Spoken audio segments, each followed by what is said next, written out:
Ashton Carter, the US Secretary of Defense, has been doing everything he can to get the attention of the Chinese. On Thursday, he visited an aircraft carrier, the main symbol of American naval power that was operating in the heart of the South China Sea.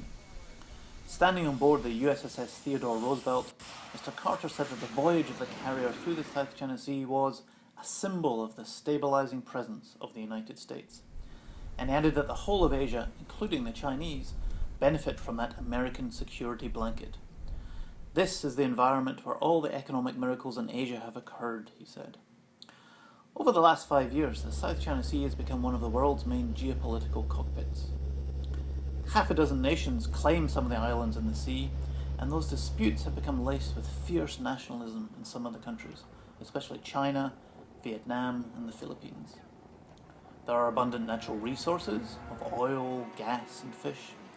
And now the South China Sea has become the focal point for the growing military rivalry between China and the US. For the last 7 decades, the US Navy has been the unchallenged power in the Western Pacific. But over the last 2 years, China has built a series of artificial islands in the South China Sea, and it is constructing 4 airfields there with potential military use. The US does not take a view on the actual ownership of the islands, but it does want to show that artificial land features do not give China any legal control over the surrounding seas. Last week, the USS Lassen, a Navy destroyer, sailed within 12 nautical miles of one of the Chinese man-made islands to make the point that the US considers the area to be international waters, not Chinese territory.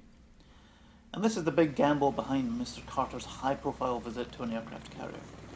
The US hopes that such a show of American determination will give China pause for thought as it considers whether to continue with plans to militarize its new islands in the South China Sea. But if China does not back down, then the tensions between the US and China in the South China Sea are likely to become much more pronounced. This is Geoff Dyer for the Financial Times on board the USS Theodore Roosevelt.